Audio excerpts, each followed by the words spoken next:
Udah habis. Tapi nggak bagian. Aduh. Parah nih. Aista. Main terus sih. Semangkanya kurang semangat. Oh iya. Belum balik udah di 11:30. Pas. Ayo 5 menit 10 menit lah.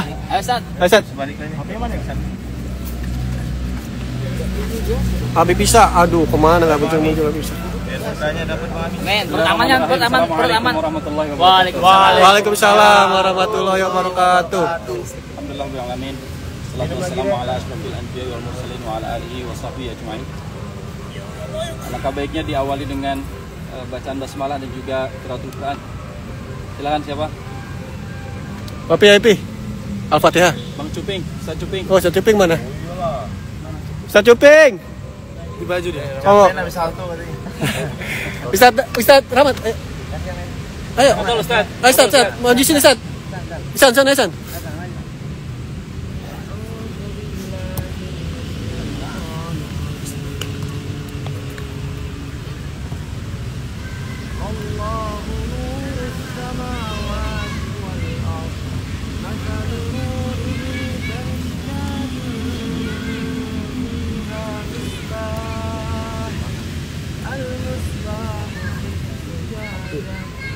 الزجاجة كأنها كوكب يوقد من شجرة مباركة زيتونة لا شرقية ولا غربية يكاد زيتها يضيء ولو لم تمسسه نار نور على نور يهدي الله لنوره من يشاء ويضرب الله الأمثال للناس والله بكل شيء عليم. Sadaqallahul azim wa sadaqa rasuluhul karim wa nahnu ala dzalika minasyahidin wasyakirin. Surat An-Nur ayat 25 ya. Tapi izin sebagaimana yang biasa disampaikan bahwa al-fadlu lil muqtadi wa in ahsanal muqtadi. Jadi keutamaan itu bagi Habib tetap wa in ahsanal muqtadi, meskipun yang menyampaikan orang-orang setelahnya itu ada baiknya. Jadi keutamaan tetap milik Habib yang sentosannya hadir dan menyampaikan tausiah di majelis bola plus tausiah malam ini. Tapi ala kulli hal insyaallah malam ini kita akan sedikit lari ke daerah Afrika. Mohon maaf karena memang saya lagi senang membaca sejarah. Karena siapa yang tahu sejarah maka dia akan paham untuk apa dia hidup. Ada yang pernah mendengar kalimat yang cukup masyhur, sementara sebagian kaum muslim itu meyakini kebenarannya, yaitu perkataan dari seorang panglima muslim yang masuk ke daratan Eropa yang menyebutkan di depan kalian musuh dan di belakang kalian adalah laut, dan terjadi pembakaran kapal. Pernah dengar? Siapa itu? Tarik bin Ziyad. Tahu Bapak Ibu? Lupa gue. Astagfirullahaladzim. Tahu ya kok semua? Ini Ibu Bapak Tahlil. Tahu ya kok semua? Mungkin yang nonton. Yang nonton. Yang live. Masya Allah. Iya bener, yang live bener. Tahu ikhwah semua, kata-kata tadi itu tidak ada benarnya. Jadi pembakaran yang dilakukan oleh Tarik bin Ziyad itu atas kapal yang menyampaikan dia dari Afrika ke Eropa itu 100% hoax. Kenapa? Yuk kita lihat sejarah. Sejarah masuknya Islam ke Eropa itu menandakan bahwa Islam itu masuk ke satu daerah bukan dengan paksaan. Kita tahu dalam sejarah Islam itu kalau masuk ke dalam satu daerah ada 3. Yang pertama apa? Masuk Islam. Kalau nggak masuk Islam, bayar pajak, ya jizyah. Kalau nggak masuk Islam dan bayar jizyah, apa? Tiga? Apa? Diperangi. Ini benar betul adanya. Tapi terkesan kok kejam banget ya. Sementara dalam Islam itu la ikraha fiddin, tidak ada paksaan dalam agama. Nah, proses masuk Islam dari Afrika ke Eropa itu membuka sejarah peradaban bahwa Islam itu datang tidak sekejam yang kita bayangkan. Karena mau tidak mau, suka tidak suka, sejarah Islam ini banyak dibelokkan. Ada yang pernah mendengar film Pirates Caribbean? Terinspirasi dari mana? Gambarannya seorang bajak laut itu menyeramkan. Padahal dia itu siapa? Pahlawan Muslim. Pasukan terbaik Ottoman dari pasukan lautnya, yang mampu mengalahkan 5 sekutu Eropa di lautan Mediterania. Kemudian ada yang mendengar Alibaba? Itu tidak ada dalam sejarahnya siapa Alibaba. Tidak ada Sindbad, tidak ada tokoh-tokoh yang memang dulunya itu adalah tokoh yang baik, ternyata menjadi tidak baik. Dulu itu tokohnya yang buruk ternyata menjadi baik. Pernah ada yang dengar Dracula? Dracula itu apakah asli atau buruk? Ternyata asli. Dan itu adalah musuh siapa? Musuhnya Sultan Muhammad Al-Fatih. Sultan Muhammad Al-Fatih. Artinya Selat dan Radu. Selat Rakur. Betul. Nah, artinya sejarah itu banyak dibelokkan. Termasuk juga Jadi udah hafalin tuh. juga bagaimana proses masuk Islam dari Afrika ke Eropa. Ikhwas sekalian, sampai sekarang Andalus itu, Islam di Andalus itu tidak pernah habis. Spanyol ya. Tidak pernah habis. Spanyol khususnya. Kenapa tidak pernah habis? Dulu kita tahu tahun 1492 Raja Ferdinand II dan Isabel itu menghabiskan khalifah terakhir, yaitu Khalifah Muhammad kecil, namanya Muhammad Saghir. Itu betul-betul dihabiskan tampuk kekuasaannya di qasr ataupun istana namanya Alhambra. Betul-betul dihabiskan. Apakah pernah bertanya dalam diri kita bahwa jutaan umat Islam di Andalus itu kemana? Apakah mereka semua dibunuh? Ya, sebagian ada yang dibunuh, sebagian ada yang terusir, tapi sisanya kemana? Ternyata sisanya itu tetap di situ dan berusaha mempertahankan keimanan mereka dengan berbagai macam cara. Balik lagi, jangan dulu lompat. Jadi sejarah masuknya Islam dari Afrika ke Eropa itu adalah, ceritanya ada seorang raja dari kota Tauta. Tauta itu tulisannya Ceuta. Tauta itu sampai sekarang itu daratannya berada di dalam Maroko, tetapi secara kekuasaan di bawah Spanyol sampai sekarang. Nah, saat itu pun sebelum Islam ada, sebelum Andalus ada, itu Tauta di bawah kekuasaan Raja Roderick namanya. Sementara di Afrika Utara itu berada di kekuasaannya seorang panglima perang. Yang saat itu si Raja Roderick itu betul-betul punya kuasa yang absolut sampai di Tauta. Jadi Tauta itu secara geografis di bawah Maroko, di bawah Afrika Utara, tapi secara kekuasaan di bawah Spanyol.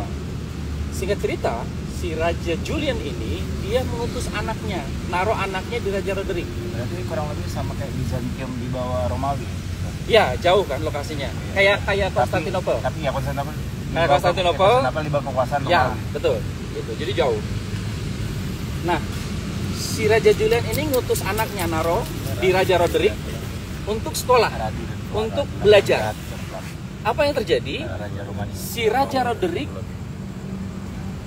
ingin nikahin anaknya si Raja Julian, tapi nggak dikasih, dan dia pun nggak mau.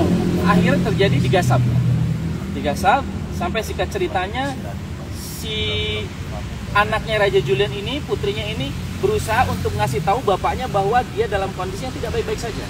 Akhirnya dia dengan kecerdikannya mampu mengirimkan surat ke ayahnya, Raja Julian. Raja Julian marah, tetapi dia tidak bisa berkutik apa-apa karena kekuasaannya betul-betul absolut. Kekuasaan Raja Roderick itu kekuasaan yang absolut. Apa yang dilakukan? Dia datang ke kekuasaan umat Islam saat itu, Siapa namanya? Yang masuk ke Andalus itu yang pertama Tariq bin Malik, kemudian Tariq bin Ziyad, di bawah kekuasaan Musa bin Nusair. Dia datang ke Musa bin Nusair. Musa bin Nusair itu gubernur di Afrika Utara saat itu. Kemudian dia mengajak supaya Musa bin Nusair dengan pasukan muslimnya masuk ke Eropa. Dalam rangka apa? Dalam rangka dia merasakan keadilan dari seorang Musa bin Nusair secara geografisnya di bawah Musa bin Nusair, tetapi secara kekuasaan di bawah Roderick. Roderick ini kejam ke dia, tetapi Musa bin Nusair baik sama dia. Istilahnya kalau dihabisin dalam satu malam, tautannya habis. Karena secara kekuasaan, secara geografis dekat dengan Musa bin Nusair. Tapi itu tidak terjadi. Justru keadilan yang dia dapatkan. Apa yang dia lakukan? Dia datang ke Musa bin Nusair. Wah, Musa bin Nusair, saya pinjamkan kapal-kapal saya, silakan masuk ke Eropa. Musa bin Nusair tidak percaya begitu saja. Dia khawatir ini ada jebakan ataupun trap. Kemudian Musa bin Nusair minta bahwa Raja Julian pergi duluan. Dan itu semua sudah menyelamatkan anaknya. Si Raja Julian itu anaknya sudah diselamatkan sampai di Tauta. Kemudian dia pergi, Raja Julian, ke Eropa. Kemudian dia kembali lagi membuktikan bahwa ini bukan trap. Nah, seketika Musa bin Nusair minta izin ke Khalifah saat itu untuk pergi ke Eropa. Dan ini adalah misi yang pertama umat Islam masuk ke Eropa. Khalifah saat itu tidak mengizinkan begitu saja. Khalifah hanya menyebutkan kirim dulu pasukan kecil. Sehingga saat itu dikirimlah seorang panglima Tariq bin Malik. Kurang lebih sekitar 500 orang. Kita bayangkan 500 orang masuk ke daratan Eropa, apakah untuk perang? Melawan ribuan yang di depan. Kan untuk perang. Tapi untuk membawa misi kemanusiaan. Apa kemanusiaannya? Membebaskan peribadahan kepada hamba menuju ke peribadahan Tuhannya hamba. Karena orang-orang seperti Julian ini banyak ada di Eropa yang semuanya tidak berdaya di bawah kekuasaan Raja Roderick yang absolut. Pergilah Tariq bin Malik. Sekarang namanya itu daerahnya tepat daerah yang pertama Tariq bin Malik masuk ke Andalus ke Spanyol itu namanya Tarifa. Jadi Tarifa itu sekarang menjadi pusat penyeberangan dari Spanyol ke Maroko, namanya Tanjir. Itu dekat kelihatan. Jadi kalau murni penyebaran agama Islam ya, Ustaz, ya? Murni penyebaran. Gak kayak ada orang nyari rempah-rempah taunya ngejajah. Caks. Lain lagi ceritanya.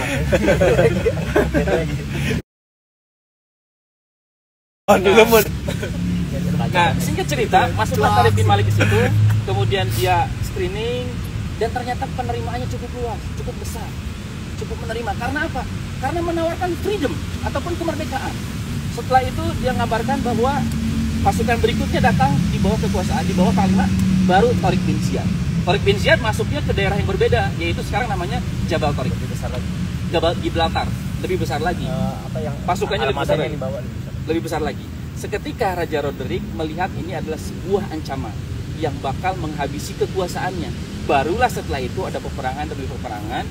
Karena Raja Roderick merasa ini adalah sebuah ancaman yang akan mengikis habis kekuasaan dia yang absolut. Singkat cerita, terjadilah futuhat ataupun penaklukan Spanyol sampai ke Portugal. Lisbon itu dulu di bawah kekuasaan Andalus. Sampai berakhir singkat cerita 1429 apa 992 gitu. Berakhir di situ dan ternyata Masya Allah, kuasa Allah, sejarah itu berulang. Kenapa berulang? Teman-teman semuanya ingat ketika Rasulullah 3 tahun di Mekah berdakwah secara sembunyi-sembunyi, apa yang terjadi? Sahabat-sahabat yang baru siapa? Dari kalangan budak hamba saya, Bilal bin Rabah. Kemudian dari kalangan siapa lagi? Bukan apa? Abu Bakar. Kemudian pokoknya semuanya yang lemah-lemah, semuanya beribadah dalam kondisi ketakutan. Dan itu pun terjadi kembali lagi ketika Andalus habis secara kekuasaan khalifah dan mereka menyembunyikan keislamannya. Karena apa? Pemerintahan Spanyol saat itu tidak membolehkan agama apapun kecuali satu, Kristen. Sampai 1987 baru saja. Jadi 1987 baru pemerintahan Spanyol membebaskan seluruh orang beragama bebas. Sehingga orang-orang yang lahir sebelum 1987, orang-orang Spanyol, banyak namanya itu kayak Maria, kemudian Isabel, yang mirip-mirip nama-nama dari Kristen. Idola ibu saya itu Maria Mercedes. Itu Meksiko. Nah, versi. dari mana posisi sembunyi-sembunyinya? Jadi ternyata ada satu suku asli sampai sekarang namanya Mauritius, nama sukunya. Ceritanya ada satu keluarga, dia convert kepada Islam tahun 90-an lah kurang lebih, dia convert kepada Islam disebabkan dia suka musik khas dari Spanyol. Itu adalah musik yang joget-joget pakai kayu itu bawahnya. Bukan, lupa musik apalah. Jadi suka musik itu, kemudian seketika dia dengar azan, dengar tilawah, dan dia seakan-akan dia suka dengan musik itu. Dia datang kemudian convert. Bukan itu yang ingin diceritakan. Yang ingin diceritakan adalah ketika dia pulang ke Spanyol, dia sholat, belajar sholat. Apa yang terjadi? Ibunya lihat. Ibunya si orang ini lihat. Langsung kaget si ibunya. Kemudian anaknya langsung setelah selesai sholat nyamperin ibunya, ibu nggak usah kaget, nggak usah takut, karena saya pun beribadah sama kepada Tuhan, hanya caranya yang berbeda. Kata ibunya apa? Apakah kamu tahu, saya pun melakukan hal yang sama dan itu saya dapatkan dari nenek saya. Jadi 4 generasi dia melakukan sholat, tapi dia tidak tahu dia itu sholat. Jadi rupanya setelah penaklukan Andalus oleh Raja Ferdinand II dan Isabel, umat Islam ketakutan dalam kondisi beribadah, tetapi mereka mengajarkan di rumahnya itu tetap kepada anak-anaknya, tapi tidak ngasih tahu ini sholat. Turun-temurun. Ini tidak ngasih tahu dia cara-cara sembahyang, dia ngasih tahu. Puasa ngasih tahu. Tapi kalau mau begini, kalau mau sholat begini. Kalau mau sembahyang minta sama Tuhan tuh gini. Dan itu terus turun-temurun. Lalu itu hukumnya apa?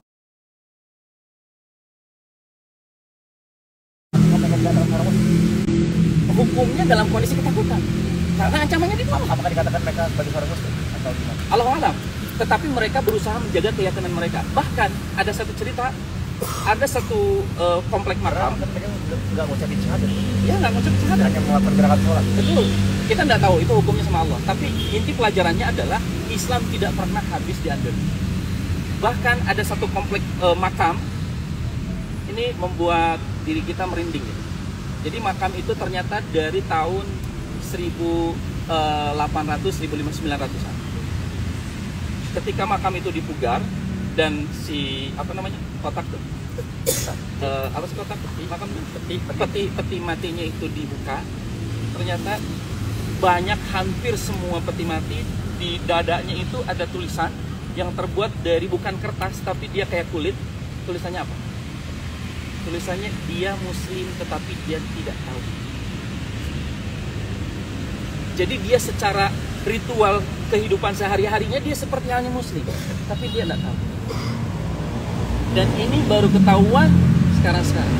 Dan ternyata membuktikan bahwa Islam tidak pernah habis di Andalus. Jadi ikhwah semua, mari kita belajar kembali sejarah, karena banyak sejarah yang memang dibolak-balikan oleh pemilik semua, pemilik alam ini, pemilik sementara. Apalagi ada yang ngomong sword, bahwa kalau nggak masuk Islam ditebas pedang. Sword. Maksud pedang perang kan kita di framing gitu. Ya. Kita Yes. perang situ, perang dikit di penggal. Dan terbukti bagaimana masuk Islam dari Afrika ke Eropa itu dalam kondisi smooth. Ya, padahal sebetulnya kalau kita kaji sejarah peperangan yang menghabiskan jutaan orang perang satu, perang dunia 2, itu justru banyak Bukan dari non Muslim. Yes. Yes. Paling terkenal sih perang dunia 1, Yes. dunia 2. Yes. Itu kan bukan Karena yang jadi faktor utama yang memiliki manuskrip yang dirubah itu bukan kita lagi, sehingga sejarah yang masuk ke kita, sejarah yang kita tahu sekarang banyak yang berubah. Ya baru kemarin kejadian tahun Desember tanggal 25, kita tahu itu hari apa. Kemudian yang dibangga-banggakan, silakan cari sejarahnya, siapa itu Santa Claus, siapa itu identik dengan Konsili Nicea, identik dengan banyak sekali. Jadi banyak tokoh-tokoh, figur-figur yang memang kita tahu jahat, ternyata dia Muslim. figur-figur yang memang baik ternyata dia jahat. Santa Cruz jadi baik. Santa Claus. Santa Claus. Santa Claus itu Santa Cruz. Tapi Ustaz memang Masya Allah kita terbantu dengan figur-figur di olahragawan ya, lewat jalur atlet ya. Ya. Jadi orang sedikit merubah stigma masyarakat dunia terhadap Islam. Makanya termasuk diri kita juga. Habib, Muhammad Ali. Ya. Jadi setiap kita punya kewajiban untuk mencerminkan Islam itu dalam diri kita, terutama teman-teman siapapun, bukan hanya influencer, tapi memang kalau influencer vibes-nya dan juga pengaruhnya lebih banyak. Kita pun sama, pengaruh untuk keluarga kita, pengaruh untuk diri kita. Jadi bagaimana kita menjadi diri kita bahwa Islam itu berada dalam diri kita, bukan dalam ucapan, bukan dalam framing segala macam, tapi dalam perbuatan kita. Oke, jadi itu yang bisa disampaikan.